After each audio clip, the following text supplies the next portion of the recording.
All right, it officially says that we are live. In case you were wondering, we are not dead. We are live right now, right here. And I'm Joseph MoJOE McCarthy, and so thrilled to be here with two of my besties, my bestest besties, Kristen Brown and D. Grant Smith. We are the Modern Day Alchemists, and this is episode 22. Holy smokes, that's awesome. So I'm just thrilled to participate in this adventure with these two amazing souls. They've always got brilliant things to say, and they speak from their heart. And so that combination of intelligence and emotional intelligence is rare and wonderful.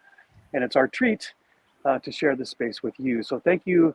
If you haven't tuned in yet, but you tuned in after the fact, so we are grateful for your time, your energy, and your attention, because we are quite aware that time is something that you don't get back. So we want to make sure that the time that you spent here is not just spent, it's invested in you, so that you'll have a more beautiful experience of life because you are here. It's just a small thing we want to offer you. Right? So before we jump into the topic, I would like these two brilliant people to introduce themselves, and imagine you're talking to someone who's never met you before. Introduce yourself to them and let them know a little bit about you and where you're hailing from today. Kristen, you first, please. I am hailing from North Phoenix, Arizona. I've lived here my whole life. I am now I was a hairdresser for 30 years. And then once I was cracked open to my self-worth via what I call my tsunami, a life-changing situation that happened in my life, I set course to discover how I could heal my lopsided and dysfunctional relationship patterns.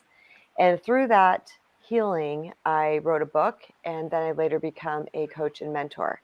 And now I speak on these type of public stages, and I have a YouTube channel. And my mission in life is to help people reclaim their personal power, because we simply do not have to suffer through life. Awesome. And tell us about your book. Oh, and I brought it because I knew you'd ask. My book. This is the book that was published in April of 2023. It made international bestseller in a couple of hours. It's called The Recovering People Pleaser, a spiritual guide to reclaim your true worth and attract the love you deserve. And you can find this on Amazon and 40,000 other book selling sites, but I will put the Amazon link here. Please don't put all 40,000 links in the comments. I don't know them, thankfully. Yes. So, that's just so awesome. International best-selling author within hours of posting. D. Grant Smith, if you haven't met him, he's also a brilliant author, and he's a musician. We have that in common. In fact, that's kind of how we first cracked open the friendship here, was talking about music. And he actually called me Joseph Patrick McCarthy early on, which was hilarious. And we were listening to each other's conversations on wisdom and became friends there, which is where I met Kristen Brown as well. But D. Grant, tell us a little bit about yourself, where you're hailing from, and about what you have published as well, my friend. I'm about to write that in the chat thinger here. Right. Beautiful. So if you get the concentration face on D. Grant, it's because he's typing. Yes. We discovered that. Right. We just figured that out. We just discovered that. I keep my tongue in my mouth. That's the only thing that's different from me and my father. Aside from, I don't know, 8 inches of height and quite a bit of body weight. And I've got all of my hair. Yay. All right. No offense, Dad. He's never gonna watch this because he's never online. So I'm safe. So I am a storyteller and a personal development coach and teacher and guide. Everything that we do in life is all a story. Confidence is a story. Insecurity is a story. Fear is a story. Codependency is a story. Love is a story. It's all a story. What story are you telling yourself? And what story are you living out? When you recognize that there's a story that you don't like, I'm the guy you talk to, because not only will I help you see the real story behind the story in your life, but I'll help you get to the underneath side of it and rewrite that sucker so it's something you actually want to experience. Yeah. And I just want to endorse both of these beautiful authors, but I do have a particular heart connection to one of D. Grant's stories that's called The Truth That Keeps on Truthing. That was a phrase that I came up with in wisdom when we were all talking, when I was talking to Kristen Brown about my own journey, and I've sort of coined that phrase, and D. Grant adopted it, and turned it into a story in which I am one of the characters. You're the main which character. which is so amazing to me, because in the story, I'm a professor at a college, which I have never been, but I could certainly picture that. And then recently, I was asked if I would head up a choir at the college where I do work, and so in essence, I will be teaching and mentoring the students that are in my choir. So in many ways, your book is prophetic, and I love it. So thank you for that, P. Grant. What a gift. All right. So today we have another ginormous topic that's to cover in an hour will be magical and mysterious, as it always is. And that is the topic of ego. Ego gets all sorts of interesting comments. I think I'm hyper aware, and because I'm looking for people's information and perspective on ego. And there is really no one particular definition, I think, that fits all of the different perspectives. But I think for the sake of this discussion, I would like each of us to sort of put some words around what you understand ego to be, not necessarily how it works or how to tame it. We'll get to that. But just so we have a common ground as to what we're talking about when we use the word ego. And we don't have to all agree. I just want people to hear our perspectives on what we're saying when we use that word. So let's go backwards. D. Grant, when you think of ego, how would you define that when you're using it, when you're talking about ego? What do you mean? It's really changing, man. I like that. For Really the good. longest time, I saw ego as the enemy. Actually,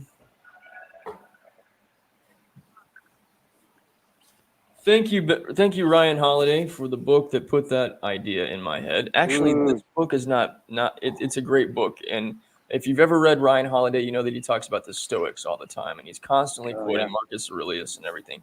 But this is a great way of looking at the side of ourselves that actually gets in the way a lot and can hinder some of our spiritual and personal growth, especially when we're moving more in the direction of love and self-care and self-worth, because the ego, from my experience, holds on to old belief systems and things from our past and stuff that at one point was kind of indoctrinated in taught or programmed into us by our parents and our society and our family and school and religion and all these other different places, and really kind of clings on to that stuff. But what I'm learning now in the place that I'm in my spiritual and personal growth journey is that the ego is also my friend, because what it wants me to do is to survive. And it's not trying to, it's a part of me that's not trying to hurt, it's not trying to harm, it's not trying to get in the way, it's just doing what it knows how to do. And recognizing that, okay, instead of me making this part of myself my enemy and trying to like have this internal civil war, I can bring peace by reconciling and harmonizing these different aspects of my personality. And all of us have multiple personalities all operating at the same time. Instead of looking at, like, well, I'm only one different way. No, dude, you've got about 8 different ways that you show up in the world. And that's on like a low end. So the ego is a part of our personality, and it's recognizing when it is feeling good and when it's not feeling good. Kind of like the inner child. When the inner child's feeling really good, we are at peace. It's easy to play around, and we have inner child's feeling scared and nervous and insecure. We can get into really low vibe places really, really fast. So that's my take on the ego. Great, beautiful. And I resonate with much of what you just said there, and I'll come back to me at the end here. But Kristen, help people understand when you use the word ego, and I hear you use this word quite a bit, and you've got some really deep insights about the role that ego plays. And we'll get into that later. But what do you mean by ego when you use that word? When I learned about the ego, it was probably one of the most important parts of my growth journey. It really unlocked everything for me, because I started to realize that there's 2 parts of the psyche, and this is how I explain it. There's several ways to explain it, but we have 2 parts of the psyche, and those parts of this part of our psyche both are serving. So when you talk about the ego, what the ego is it's came to be, it's part of the reptilian brain, it's part of the amygdala, and it was put into our being because the spirit, and I talked to a client about this yesterday, so it's like I have so many thoughts swirling, because she was trying to understand. But when our spirit enters into a body, she said, well, why do we have to have the ego? And I said, well, when the spirit, because we're just walking around all love and light, we're not going to learn anything. Like no one's going to learn anything. That's one thing. But the other thing, it's designed because we are now in a physical body that we need to be protected. So the ego is that thing that stays on alert for potential threats in our life so that we can go, oh, there's that. And it came into place, like, let's say you walk into a cave and there's a bear in there, then it's going to alert you again and say, there's a bear in that cave, don't go in that cave, because it's trying to keep us safe. That's its job, is to keep us safe, which is a very, very serving thing. But it doesn't only keep us safe from physical threats, it keeps us safe from all threats. So all threats are created equal, the physical and the emotional, and it can't tell the difference between it. So if we've had a situation in our life before that hurt us, scared us, did something to us, then if something comes in that even remotely looks like that, the ego starts flaring up because it's trying to alert you that this thing. But sometimes we're not in a place that's actually threatening to us, but the ego is yelling at us, don't go on that stage, don't talk to that person, don't go up and talk to that woman, don't do that. It starts to keep us, because it wants to keep us small, stuck, and restricted, which is a really good thing. Now I have to just jump back to the beginning to complete that thought. When I was saying there's two parts of the psyche, there's the ego, the lower self, the fearful self, the scared self, which is what the ego does, because it will also lie to us and it'll say anything it possibly can to keep us safe. So it's going to lie to us, and it's going to mislead us, and it's the loudest and first voice in the head. So people often hear that voice going, don't do that, you're unsafe, something's going to happen, and we listen to that voice. The other side, just to give it the parallel of what's going on, the other side is our higher self, our God self, our loving self. And so we'll get into that more. That's how I describe the ego. It's that part of us that wants to keep us small and constricted. All right. It's very good. So it's very helpful to understand what you mean by the words. I'm so hypersensitive to words lately because what I've realized is that words are just symbols. They might be a sound wave, or they might be a scratch on a page, but words are meaningless until you pour the meaning into them. And the thing is, the meaning that I give to a word, it may not be the meaning that you give to a word. And so that's where there's a lot of disconnect in communication. And I'm doing my best to mitigate that now, so that when people hear ego, they're going to interpret it from their own perspective, of course. That's what we always do. But by vocalizing what we mean by ego, it can help people see where we're coming from. So for me, the understanding of ego has really changed quite a bit in the last year and a half or so, primarily from two sources. One is Howard Falco, which has been a guest on the Modern Day Alchemists, and he wrote the book I Am, and he's really got some brilliant ideas about ego. And then the other is Todd Herman. He wrote a book called Alter Ego, which is, again, brilliant as well. And so I'm going to summarize both of those perspectives, because that's where I'm coming from when I use the word. And what Howard explained to me, at least the way I understood it, was he said that his understanding of the ego is that, yes, it is the survival brain, as you guys have both talked about. But he said, in his words, what the main job of the ego is to prove you right, to keep you alive, and to prove you right. So whatever you believe is true, whatever you think is true, whether it actually is or not, the ego doesn't know whether it is or not. It's not judging that. It's just its job, its main number one job, is to prove that whatever you think is true is actually true, even in the face of contrary information. And so that can get us in all sorts of trouble when we get new information, but we're not willing to let go of what we believed is true, because our ego will continue to prove us right, or it thinks it's proving right, because it thinks that's how it's keeping us safe. So that's one concept. And then, as D. Grant alluded to, we have multiple personalities. And in Todd Herman's book, Alter Ego, he talks about the multiple egos that we have, or multiple selves. And he makes this great point that self is not a thing, self is a concept, right? Self is, we've put meaning into that word, self. And he made the point very clearly, I'm not the same person in the boardroom as I am in the bedroom or in the playroom with my kids. Those are like the three domains. He was just making this illustration. He said, if I am not truly my boardroom self in the boardroom, I'll get fired. If I'm not truly my bedroom self in the bedroom, my wife's not going to love me or want to be intimate with me. And if I'm not truly my dad's self in the playroom, my kids aren't going to relate to me, right? And he said, that doesn't make me three different people. That just means I'm expressing an aspect or a facet of who I am in the appropriate context. And we get these things mixed up a lot of times, and and play the bedroom in the boardroom, or vice versa, or play the boardroom with the kids, and that doesn't work, right? So he said, he was making this really great point in his book about understanding that we have a myriad, perhaps I would even say limitless numbers of selves that are still all us. It's just that in any given context, we bring out and express hopefully the appropriate version of ourself. And some people use that self and ego interchangeably as well.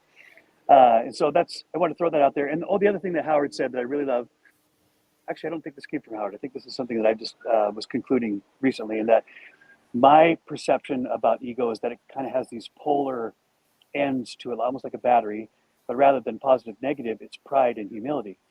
And I think that the ego will serve us on the humility end, and it will harm us on the pride end. And I think a lot of people use the word ego when they really mean pride, from my definition, because the pride end of ego does cause all sorts of problems and friction and ruins relationships and creates conceit and creates all sorts of superiority complex and all that kind of stuff.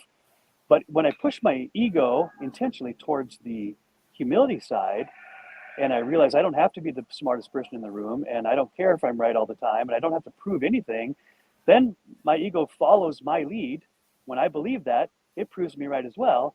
And I think that, it's my proposal that the two key elements of pushing my ego from the pride to the humility side is gratitude and grace. If I can live and practice in gratitude and grace, my ego becomes retrained from the natural negativity bias towards a really grateful and humble bias, which then it will serve me rather than be my enemy.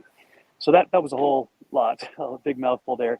And I just want to see, okay, based on those three definitions and what you guys have experienced yourselves in your own lives about your ego either serving you or harming you, can you give a real life example as to when you were fully aware that your ego was either your friend or your enemy in a given situation? Something come to mind? Or it could be an example from somebody else's life that you're aware of. I personally don't look at the ego as either my friend or my enemy. I just look at it as an aspect of who I am. But by understanding my ego, I know that I have a choice in my thoughts, and I have a choice of when I'm feeling afraid. I can question myself and go within and saying, what part of myself is this coming from? Is this coming from my higher self or my lower self? Is there truth to this, or is there not truth to this? So my ego brain, I've appreciated it because it was, like I said earlier, understanding that portion of myself is what actually helped me to heal. It led me to healing, because when I knew that I had this aspect of my psyche that was my lower self and my fearful self and my limited self and my false self, when I had this part of me that was over here, and then congruently I had this part of me that's my higher self, my truthful self, my authentic self, then in each given moment, I knew that I was either in one or the other, because we're not in it together. We're either in one or the other, one side of the brain or the other side of the brain. We're not in it at the same time ever. So our thoughts are either of love or our thoughts are either of fear. And that's from the teachings of A Course in Miracles. So when I started to really look at it like that, I was like, am I in fear right now? If we're really, really freaking honest with ourselves, we're going to recognize that fear. And recognizing that fear is like, okay, so now I know I'm not functioning from the highest level of energy that I can function in, because I am functioning from a level of fear. But a lot of people don't want to admit when they're afraid. They're like, no, I'm not afraid. No, that's Right. not it. Yeah. And you know what? Right. So one of the That's best things pride. we could ever do is to admit when we're afraid. Because Yeah. guess what is stopping you from admitting your fear? It ain't your God self. It's your ego. Because the ego is extremely cunning and it's extremely manipulative, and it's going to do any means it wants. It's even going to try to mimic your God voice. It's going to do anything that it possibly can to get you to stay small, because that's its job. So this is where self-awareness comes in, when we can go in and really question and be honest with ourselves, because we're not going to get anywhere if we're not honest with ourselves. Honesty is the best path to healing. We have to own our stuff. We have to own our feelings. And when we can own that stuff and say, wow, I'm actually afraid. So now I love to own my fear. I'm like, oh my God, I'm so afraid right now. I don't want to do that. And just owning that, then I'm already on the pathway. I've changed trajectory. So if I'm on this trajectory with fear, the minute I go, I'm afraid, I'm off that trajectory. Doesn't mean I'm going to jump way over here and do the thing, but I'm off the trajectory because I'm no longer asleep. I'm no longer blindly following my ego's voice. Now I'm saying there's another thing I can do here. All right. And it doesn't mean I have to make a choice at that moment, but at least I'm off that path. Now I have awareness, which means it can lead me to making better choices for myself. And then from that piece, what I do is I start feeling my God self. I start to ask myself questions like, where am I not accepting myself? Where am I not believing in myself? What false or limiting beliefs do I have that sometimes are not of the ego? They're just of programming that came at me, consistently in my life that took root so I can start to apply my God self to this. And what I've noticed is that this is the fun part about healing, is that at first it feels like this steam engine that's like barely moving, like a train going down the tracks, right? It starts really, really slow. And then pretty soon it picks up momentum and it starts going. The more I've recognized my fears, the more I want to recognize my fears. It's actually exciting to me to know where I'm afraid or where I've had a limiting belief, because now I've experienced what it feels like when I question those beliefs and I start to apply my God self to those beliefs, and they just start to eradicate. They just start to go away naturally. I've also talked to my ego, but I will wait for that. I'll let you guys speak. I could go on a lot. This is a good topic. So before I pass the mic to D. Grant, I just want to highlight a couple things you said that jumped out at me. And one is this idea of courage, because if you think about courage very long, you understand that courage isn't the absence of fear. Courage is taking the right action in the presence of fear, right? People that are courageous isn't because they weren't afraid, it's because they just knew what to do. So Captain Sully lands the plane in the Hudson when the plane's going down and everybody says, "You're a hero." He says, "I'm not a hero. I did my job. I was trained for this. I did exactly what I should do in an emergency," right? Right. And so, and I hear firefighters say this all the time. I'm racing towards the fire. 9/11, the buildings are coming down and everybody's streaming out of the buildings, except for the firemen and the first responders. They're streaming towards the danger, not because they're stupid, because they're trained and they've trained themselves. And all of them said, I was afraid. Of course I was afraid, but I knew what to do and I knew that people needed me. And so I overcame my fear and it became fuel, adrenaline, to push me towards the perceived danger. So I love that you're talking about courage there. And that's a beautiful point. Okay, D. Grant, I'm going to pass it off to you now. What am I doing, Joe? What are you doing? Well, I mean, you just made this beautiful point. Like the transition here is, I'm not exactly sure what it is you want me to add. Fair enough. Yeah, that's good. So my assumption was, and probably, assumption gets me in trouble all the time, but my assumption was that you were formulating thoughts as Kristen was speaking, but I could very much be wrong there. So let me just ask you a question then and let you answer. D. Grant, how have you in your own life experienced ego? You're aware of it, right? Kristen brought up the awareness. You're aware of it, and then you made a choice that wasn't instinctual, like you just, as Kristen said, blindly followed the ego voice, but you recognized it and made a different choice because you were aware that that is a story, but it's not necessarily the story. To put it in your words, you rewrite the story as you were living it out. Does that help? Yeah, totally. Thank you. So I spent 20-something years easy of my life thinking that the voice in my head was the voice of God. And I think that a lot of us do that because, especially if we grew up in church, we think that, well, because we're reading all these stories that are saying, well, God said this and God said, and so I thought, well, this voice that's telling me to do things and leading, like I'm following the voice of God. But then there was all kinds of times when the voice of God was steering me in all these directions that didn't make any sense, in a way that was not helpful and was very confusing. And also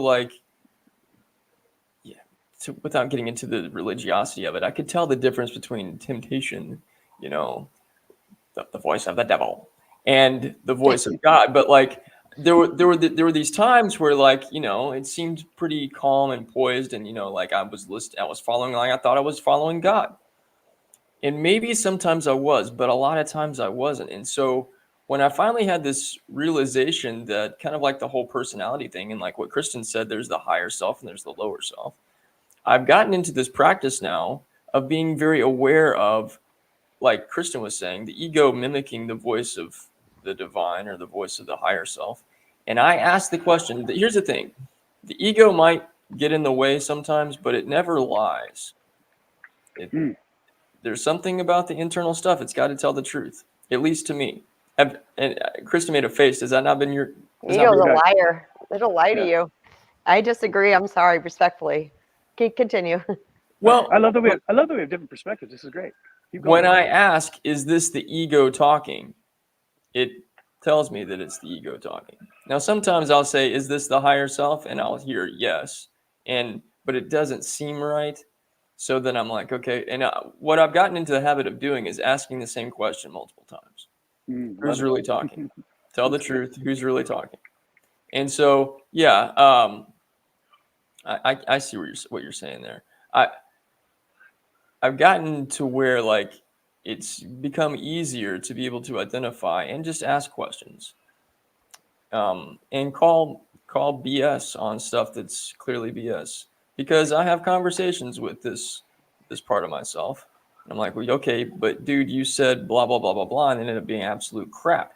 So, the divine knows all things. You can't be the divine and say stuff that's been categorically and factually inaccurate. So, I have gone back and forth sometimes a little bit, trying to like bring everybody that's a part of me, which is all the personalities, on the same team and bring some sort of harmonization. Sometimes this is the way I'm looking at it. We're all the CEO of ourselves. And the CEO of ourselves, or the principal, or the parent, or whatever the hell you want to call it, we've got all these different personalities running around. And like today, fun, playful, old school Dave, who I used to be, has been wanting to just play around and just have fun today. And it is Friday the 13th, and Taryn reminded me this morning that like today is a super high charge day of like divine feminine energy and abundance and love and all kinds of cool stuff. And so I've been feeling that vibe. It's been wonderful. And then there's another part of me that's more like the stickler, that's got like the checklist and the little whistle in the mouth and it's time to get back to work. Like that part of me has been here too. And then there's another part of me that's like, well, maybe we should just be more organized. What if we got, and so like I've got these different aspects of my board, chairman of the board, whatever, that's vocalizing all their different things. I'm sure the ego's in there somewhere, and I'm sure my higher self's in there somewhere, and my inner child, and all these different, like, so managing the team has become this very interesting sort of ball game in and of itself. And that's, I think, what a big part of this whole process is, because the higher self that knows everything is not coming in and like dictating and telling any part of personality or whatever, hey, dude, you got to do this thing and only do this thing, and not try to take control of stuff. Sometimes the ego does, but like just being aware, being the observer is something that, as somebody that's spent a lot of time trying to be in control of all the different parts of everything, shifting from being in control into being the observer and the observer of the observation, which is really where the awareness of the divine comes into play, is a big part of this whole process. But I don't know if I really answered your question or if I just opened up a whole bunch of doors to like both. You did both. It was all good, right? No, it's a beautiful conversation, and as I said at the beginning, trying to wrap all of this into 1 hour is daunting at best. But I love the fact that we're just taking time to articulate just a thought about the ego and how that you experience that, and that's really valuable, right? That we do that, and I want to highlight a really important word, D. Grant, that you used, and that is observer. So now, probably because that word's I've become consciously aware of, well, what does that mean to be an observer? I didn't live my life up until a couple of years ago as an observer. I didn't even know what that meant, and now suddenly I'm hearing Dr. Rao on Wisdom talking about how the most peaceful life is where you realize that you're observer, that you're not a body, you're not a mind, you have a mind, you have a body, right?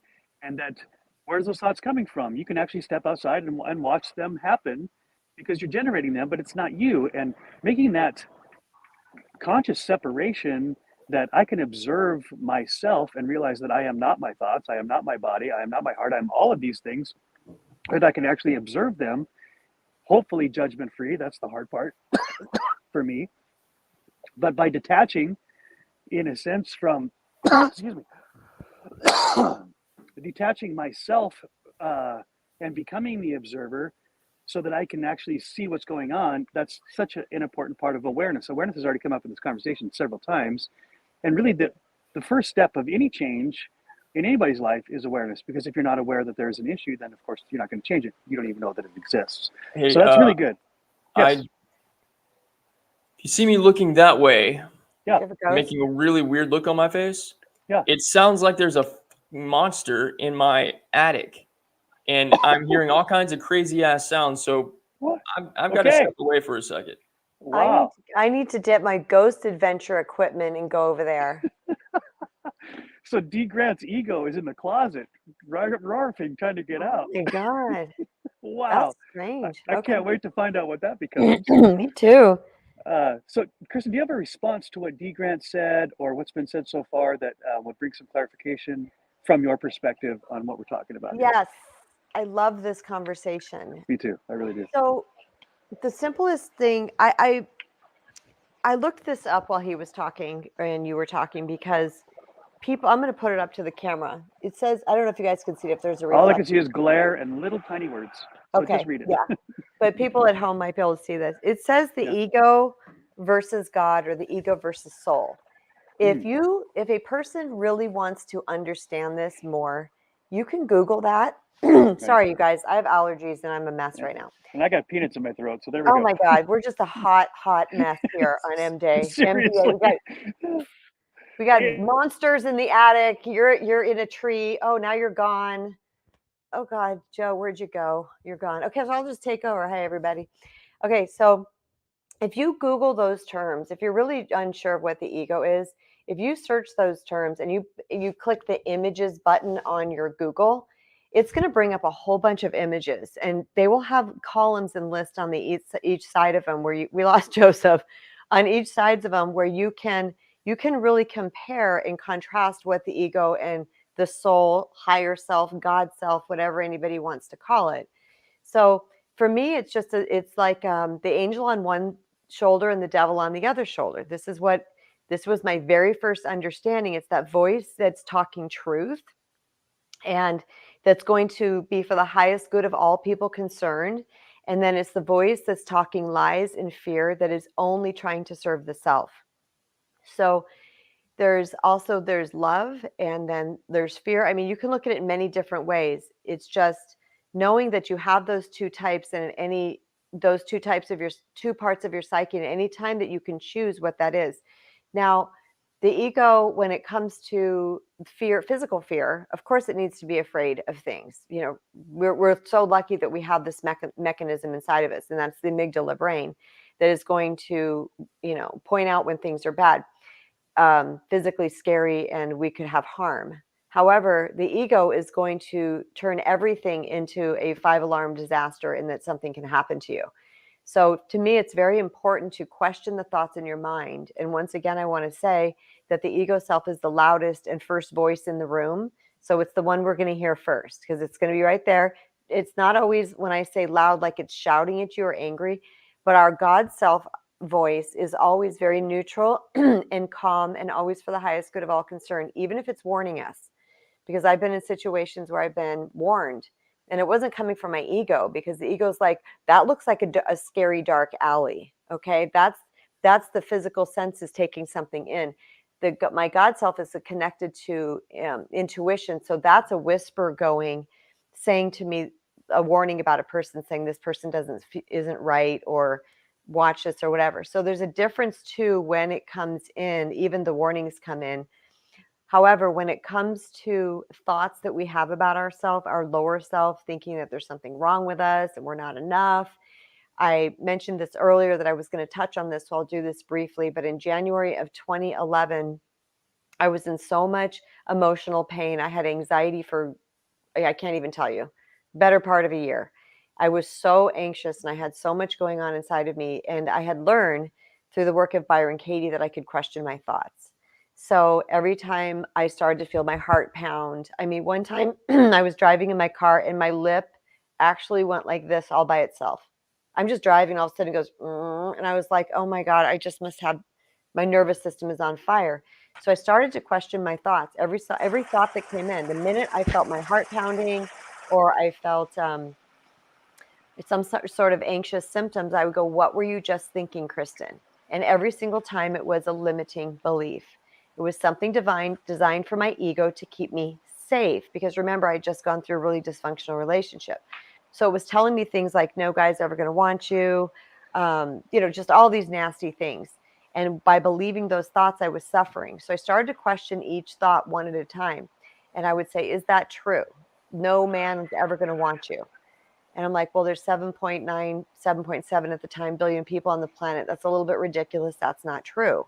That can't be true. That's ridiculous. They're not all men. They're not all men, Kristen. No. And I was like, yeah, half of those for alternate lifestyles and, half of those for, so it's 3.5. But anyway, my point is that after I found the true thought, I could feel my ego was over here and it kept trying to, no one's going to want you. No, whatever the thought is kept coming at me. And I remember turning to the left as if there's a little gremlin. I made my ego look like those little gremlins from the show Gremlin when they were still mogwais before they turned into a gremlin, little cute little guy and not big, like 2 inches tall. And I would just look at it and I would say, I know you're trying to save me and thank you. But that thought is not the truth. This is. And one by one, I moved each untrue thought out of the way and replaced it with a true thought. And this is no joke, you guys. Within 48 hours, remember, a year of high anxiety, within 48 hours, my anxiety was 100% gone. No meds, no alcohol, no nothing. I'm not a drinker. 100% gone. And though that stream of thoughts were gone in 2.5 weeks, I had retrained my brain to no longer think that way. But I thanked the ego. I said, thank you for keeping me safe, because I was sending love to it. Because if I'm sending hate or fear or anything to my ego, that's my ego sending that to my ego, which is going to perpetuate the gig. Yeah. Yeah. So in essence, you, instead of putting fuel on the fire, you took the fuel right out of it, put love on it. Yeah, exactly. So good. That's super practical, very helpful. And the neuroscience behind that, and forgive me if you've already said this because my phone was acting up for about the last 5 minutes, but the neuroscience behind this, as I understand it, through neuroplasticity, is that the neurons, the neural network in your brain can be rewired at any time. And in fact, it doesn't take very long. In fact, the latest science says that within an hour or two, you can change the default pattern in your brain, which is a thought pattern, to a different default pattern just by repeating a mantra or a phrase or an affirmation or a thought that's contrary to what your ego is trying to tell you to do. Yes, Kristen, go ahead. I got to add to that though, real quick, because I'm a Dr. Joe Dispenza junkie. And I will say this, that it's just not the repetition of the words that matter. It matters if you attach a high energetic emotion to it, because that one in of itself won't work. It's the heart-brain coherence that will do that. Yeah, I hadn't got quite that far, but I agree 100%. And so the picture in my mind is if you take a figure 8 or an infinity sign and you turn it up so it's vertical, and one half of it wraps around your mind and the other half around your heart, but it's constant in flow, right? It's at that intersection, which I now believe is somewhere around my throat, is where my thoughts and my emotions intersect. And as Kristen was alluding to, a mantra, an affirmation falls flat if you don't believe it's true and you don't feel that it's true. So it's not just words, it's the thoughts and the feelings that when they intersect and you feel that what you're saying is true, or as Neville Goddard, which is often referred to by D. Grant Smith, says, you're feeling the future feeling in the now moment, right? As if it has already happened. It's not just convincing yourself something, it's not magic words, it's the coherence, it's that flow between your brain and your heart to where it meets together. And by the way, your voice box is right here. So you say the words out loud, you hear yourself saying the words, your ego saying, oh, that's what you believe now? And you're rewiring your brain all at the same time. So all these things are working now together for you rather than against you. Okay. I don't know where I'm going with that, but that's that's what I'm thinking. That's what So I'm can we just go to visualizing. D and find out what was in the attic? Yes. What was in the closet? We thought maybe your ego was Not in climbing the its way attic. So I'm downstairs in my kitchen, and my, I guess, AC vents are in my ceiling, but it sounded like there was a small animal up there, larger than a mouse, but Larger than definitely Tigger? smaller, definitely larger than Tigger. It was making some crazy ass sounds, and when I kind of started bumping the ceiling with the broom, it just stopped. So I don't know what it was. Um, I, I have moved from a place of like, I live in Texas. Most Texans have guns everywhere. I'm not a gun person, so I don't have firearms in my home anymore. I've got a samurai sword, and I might have to go get that sucker, but I don't have weapons of mass destruction in my home. But like, I'm like, what the crap is up there, and what am I gonna have to fight now? Yeah. So symbolically, this fits right into our conversation, right? A noise happens. You don't know what the source is. Your ego says, save yourself, right? This is a scary monster behind the door. However you define it. I'm not putting words into D. Grant's mouth. I'm just saying symbolically, how many times do we hear a noise, quote unquote, a noise, and we assume the worst? And science has actually called this, they've labeled this a negativity bias, that this part of our brain that's kept us alive all these generations, it's hardwired so that the initial response, the initial default mode is negativity bias. Why? Because it could hurt you. It could harm you. It could cause suffering. It could kill you. We don't know yet. So let's assume that it's something negative until proven otherwise. But unfortunately, a lot of us get stuck there. We assume that as an initial negativity bias is actually the truth, and we don't ask the questions. And I love, both of you have brilliantly said, so when this comes up, I ask questions of my ego, of myself, of this voice, right? Is this true? Is it helpful? Is there anything to that? And then Kristen talks to her little Mowgli and puts it, says, thank you very much, but you're wrong. And so I just, all of that is super helpful. But the main thing I drew out of that is the questions, right? Rather than making the assumption that initial reactionary instinctual response, which actually is to serve us, to keep us alive. And in fact, if our ancestors didn't have that working really well, we probably wouldn't be having this conversation right now. But it doesn't mean it's right. It has a purpose, but it doesn't mean it's right. So can I ask the questions? Is this really right? And where's this coming from? And what's the right response? What's the best response for me? So we've got about 18 minutes here, 17 minutes. I want to turn the conversation towards pride and humility. And I kind of alluded to this earlier, and the three of us have had some text conversations offline that really went into the humility realm, which is another fascinating topic, which we won't cover in 17 minutes, but we'll touch on. But I think there's a direct connection here between our ego self and the pride and the humility, and gratitude and grace is something that I will talk about in a minute. But let's start with you, Kristen. Where do you go with, where does your heart go in this moment when you think about humility and how this is tied to ego? I don't think if you it want to does. here. And maybe it doesn't. That's fine too. I don't, the whole pride thing, I don't really subscribe to a lot in my life. I've never been that, I'm all that. I just have not been that person. I've been the other side of that. And I've always been willing to own my shit and take responsibility. So I can't really speak too much on the pride thing. I'm not saying that it may not been there in my life at some times, but it's just not a reigning thing that I could speak on it. As far as humility goes, I would say that, well, first of all, anything, again, that's not from your loving self is from your ego, period. If it's not acceptance of self, if it's not, if it's anything that is in lower energetic vibration, it's not coming from our God self. So it's a person can go in and pick each thing of what that means for them. But for me, I really broad base this and say, what am I thinking? What am I feeling? And is this serving to the highest good? Is this serving to me or not? And if it's not, then I just don't, I do my best because I'm so freaking human and I have all my humanness. So I do my very best not to stay in those lower realms very long. Yeah, so this is my interpretation of what you just said. So I'm so freaking human. I have that state, I got my humanness. To me, those are words of humility. That's an admission and an awareness that I don't know everything. I don't have it all wired. I don't get it right all the time. And humility admits that freely, right? Mm-hmm. Pride does not.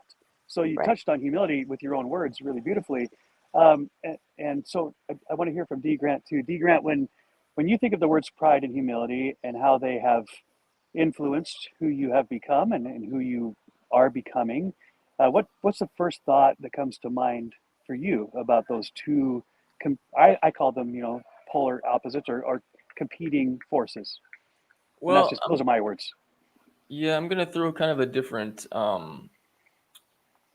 interpretation Great, into awesome, this because love it. um, there's that thing about being humble that is also like afraid to shine Yeah. and Right. afraid to take center stage and feeling as though doing so makes you some sort of evil, greedy, selfish person, selfish in like the most negative way possible. Right. And man, this has been something that's been a very challenging aspect of my personal growth and my personal development because there is a part of me, and I think a part of my higher self that's like, dude, when are you going to get big? You already are big, but when are you going to speak big the way that you actually are? Why are you always hiding yourself? Why are you always so afraid to shine? And this part of me is really wanting to speak and really wanting to speak boldly and say whatever it is that I want to say instead of the things I think that I should, and not say the Yes. things that I feel that I shouldn't say because Right. I might upset somebody and I can't ruffle anybody's feathers. And there's like this fake sort of thing about being humble if we're not Yes. careful about it. And Right. we can ostracize and I don't know, what is it called when you kind of demonize? You Uh, castrate. well, Sorry, demonize. wrong word. Wrong word. I think we can demonize pride in some sort of way that turns it into this like very self-centered in the most ridiculous sort of sense of things. But aren't we telling people that we really really love and we're really proud of that, hey, I'm really proud of you for doing this thing, for being bold, for being strong, for being courageous, for being daring. I'm feeling pride in my heart for you for being great. Yeah. How can those two things go together? Greatness and pride, but shame and pride. So I think so much of this is a kind of definition of terms and Sure. also us like recognizing that there's two sides of everything, and not always is the two sides like good and bad, Right. but it is a way of just being able to understand the nature of duality, if we want to call it that. But instead of seeing humility as the thing to shoot for and pride as the thing to stay away from, ask, going back to what we said at the very beginning, asking the questions. What is it that I'm really feeling? What is it that's really wanting to express itself here? Because Yeah. what if being a little bit more braggy like, being a little bit more kind of self-centered isn't a terrible thing if you've hidden yourself your entire life and not allowed yourself to shine? What if that's not Amen. a terrible thing? Amen. Yeah. Can I So jump in there real quick, Joe? I just want to say yeah, something. yeah. I got lots to say. Go for it. Oh, yeah, I'm Go sure ahead. you do. I'll be quick because I'm just piggybacking on Please. that. Yeah, please. I was thinking that exact same thing, Dee, and I'm glad you brought that up because the whole point about when I was thinking about pride, I'm like, to me, pride is just being proud of something. Like, there's nothing wrong with that. But then there's this whole thing of pride where a person's too proud to admit that they're wrong. So what I just said 10 minutes ago or whatever was about that. Okay, the two pride. That's not it. But I believe 100% what Dee's saying. We have to own our greatness. It doesn't mean we have to go. Again, if it's rooted in love, if it's rooted Exactly. in love, it's like, wow, I'm really proud Ding, of ding, ding, myself. ding. That's the Right? word I right there. messaged you guys this week because I learned some new editing tricks. I was so proud of myself. It was Yeah. just like, guess what I did? I was really proud. It wasn't like I'm all that. Look what I did. There wasn't that energy in that. So I think for me, it's really about checking what the energy is rooted in. Do I now think Yes. I'm some hot stuff, or am I really just proud of myself? I think that's the difference for me, is what energy is it coming from? Yeah. Brilliant. Brilliant. And I'm so glad that we're digging into and understanding different meanings of the same word. This goes back to the very beginning of this whole podcast. And I said, words are meaningless until you pour meaning into it, right? So here we are pouring meaning into the words pride and humility. And pride in a group of lions means something quite different, right, than it does in a group of humans. A pride is a family in that particular context. And you could say the U2 song "Pride in the Name of Love," that they could take your life, but they could not take your pride. That's not a negative thing. That's actually a very powerful, good thing. But Kristen nailed it when she says, rooted in love. And there's a biblical phrase, rooted and grounded in love. So if my pride is not rooted and grounded in love, it's grounded in superiority and conceit and haughtiness and taking all the credit. If my pride is not rooted in love, if my pride is rooted in love, well, then I'm proud, as you were talking about, of my greatness, not because I'm better than anybody else, but because, wow, look what I can do. Look how I'm made. Look what I'm made of. I'm growing. I'm expanding, right? And I'm standing up for what is true. And it's rooted and grounded in love. That's a different side, an aspect of pride. Flip it to the humility side. There is what I call false humility, where I'm loathsome and I'm no good and I'm worthless, all that kind of stuff, when I know I'm not. But I say that because I think that's humble. That's not the kind of humility I'm talking about. I think that's a false humility. Humility, I believe, if it's rooted in love, is giving credit where credit is due as well. In fact, you could say on both the humility side and the pride side that when it's rooted and grounded in love, on both ends, you're giving credit where credit is due, including to yourself and to the others that made it possible, and to the God who created you, and to nature that gives you air and water and food, right?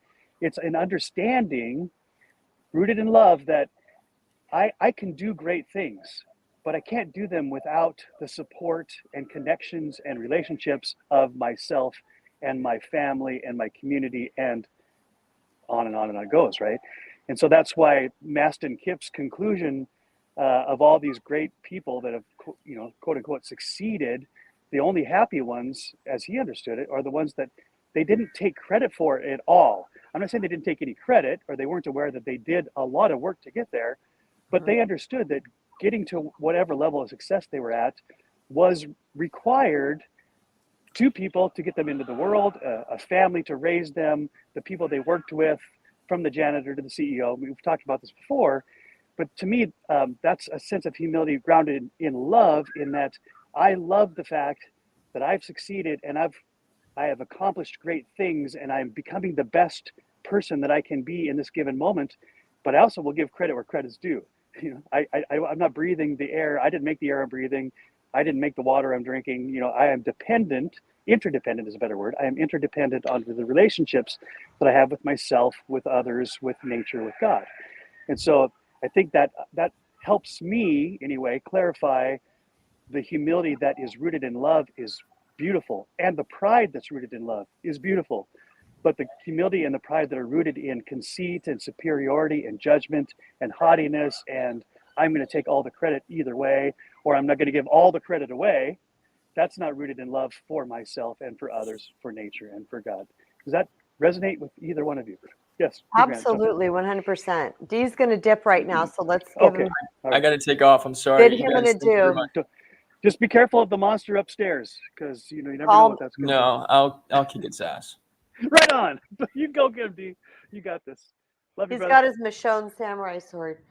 Awesome. I wrote this down. I said, pride rooted in love heals and contributes to our self-worth.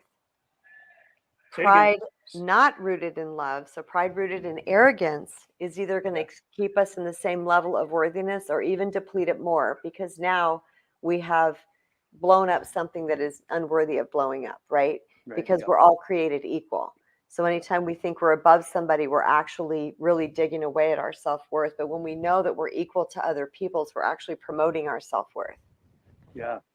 Yeah. So Tim Keller, who is a pastor and an author, he wrote a beautiful, just a small little book, and I'm trying to remember the title of it. The freedom of self.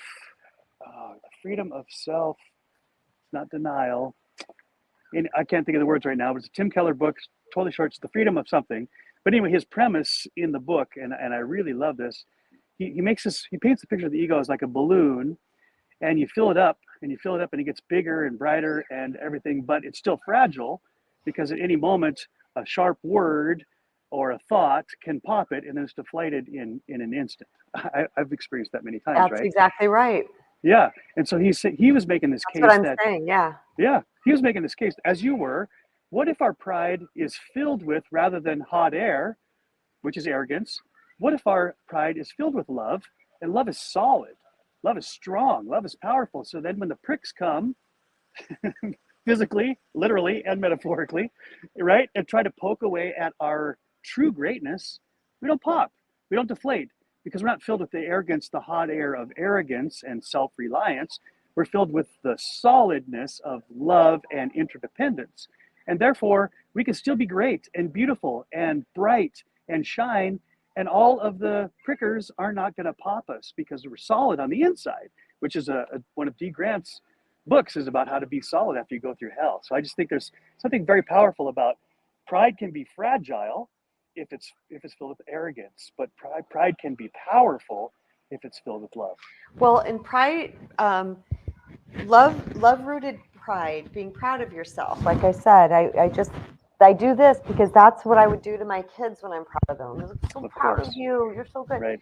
But I've even changed that narrative to say, are you proud of yourself? Yes. Because I don't want them to fill up on my pride. I want them to have their own pride, right? Yes. But pride like that, it's that grows us, that actually starts to keep setting our foundation. Isn't there a story about there was a cow or a horse or something stuck in a well, and you might have told this, and the farmer was like, well, I can't get him out, so I'm just going to bury it. And he kept putting dirt in there, and pretty soon the dirt built up, and then the cow or whatever stepped out of the well because he's like, well, I can't get it out, so I'm going to bury it. But he provided the foundation Yes. for the horse or whatever. Isn't that a great story? I love that. Step out of the well. And I was like, this is what we do when we ground ourselves in love and we really seek to and I'm not saying you're going to kill the ego. We don't want to kill the ego. Right. The ego's not our enemy. We don't hate Nope. the ego. Right. The ego is a vital part of our psyche. It would not be here. And by the way, if we're spiritual beings, where did that ego come from? Right? Exactly. This is all part of the That's whole. by design. It's by design. It's all part of the human experience, is to have these parts of our psyche. Because my client the other day, she's like, why do we have this ego? Why do we got to have this ego? And I said, oh, it's so important. It's so important. And here's why. But learning to manage it, we're not trying to kill it. Now, I do use the words undo. Okay. Undo the ego or quiet the ego or, like I talked about in 2011 when I took care of all those limiting beliefs. Well, what happened is that set of beliefs was gone. I no longer had beliefs when it came to men and relationships, but another set of beliefs came in as I continued to grow through life. Now I'm trying to, speak publicly, and I blow my mind because that wasn't anything that I could have done before.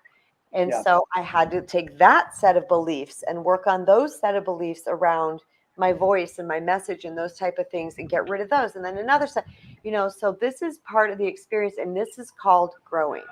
This is called evolution. And this is, it's so fun when a person really gets into it and starts to go, when you start to feel the effects about how much better you feel, it actually becomes fun. But it's that initial, I tell people this all the time. They're all like, it's so hard. I hear this, people like, the journey is so hard. And every single time I will say to somebody out there in the world, this is one of my controversial things. I'll say the healing journey is not hard. The hardest part is the initial break from the ego. Right. That's the hardest part, because we've been listening to this thing for 20, 30, 40 years, and Right. it feels real and it feels true. But when we start to question it and break away, guess where we're headed, everyone? We're headed into the unknown. Yes. And the unknown is scary. So the hardest part about the healing journey is that initial disconnecting from the ego, where you're starting to question this voice and you're starting to think there's another option. That's the hardest part, I believe. Yeah. So good. And by the way, that's a scientific principle called inertia and momentum. Inertia, science says, if a thing is not in motion, it takes a lot of force to get it into motion. Mm-hmm. But once it's in motion, inertia actually keeps it in motion. It takes a lot of force to stop it. And what's the difference? Momentum, right? If I don't push the rock up the hill, it's going to roll back on top of me. It's going to crush me as it rolls back down the hill. So I have to push and I have to push and I have to push. But eventually I get to the crest of the hill, and now the rock takes its own course because gravity kicks in, momentum, inertia, and now it's rolling down the hill, and I just put on a rope and ski behind it, or I can just wave goodbye or whatever, right? It's just there's an actual physical principle behind Yep. this, that anytime we start something, it's hard. I'm a trumpet player, and I became a world-class trumpet player because I toured the world as a trumpeter. I sucked when I first started. My mom said I sounded like a cow in heat. That's how she described my trumpet playing when I first started. It was hard. It hurt. I didn't know what I was doing, right? But over time, what was once hard became natural, became easy. And in fact, now I could play jazz, and I can play by ear, and I could play any song you put in front of me. But I don't start that way. Nothing starts that way. We're all, Tony Robbins says he doesn't like the idea of imposter syndrome, even though he knows there is such a thing. But he says, we're not imposters. We're just new. We're new students. We don't know what we don't know. So we're learning. That was your word. And I love that. We're learning and we're growing. So Well, and sometimes we don't quite, but I'll say this, that's what my metaphor was about the steam engine. Yes, right. It's the same thing, but once that steam engine's going, it's hard to stop it. Okay. Right? Don't they have to stop like miles back? They have to start 100%. slowing down miles away from their destination to stop. Yeah. So Howard Falco, we mentioned him earlier, in his book I Am, he talks about the little engine that could. Most of us heard the story when we were kids. This little engine who had no self-confidence needed to get going, and so said over and over, I think I can, I think I can, I think I can, I think I can, over and over until it actually did it. There's, hey, look what I did, right? And I think it's really not coincidental that the two phrases that they said, that the little engine says, is I think I can. Those two things are tied together because we believe our thoughts. Our thoughts are creating the words, they're creating the worlds, they're creating the patterns, they're creating what our ego is trying to prove to be true. So if I tell, as Henry Ford said, if I think I can or I think I can't, I'm going to be right either way because my ego will prove me right. So saying I think I can is that same process we've been talking about the whole time. Love it. And I did want to, one last cute little story. So when I dropped my older girl off for high school, I always want to leave her with, some little dadism to leave her with.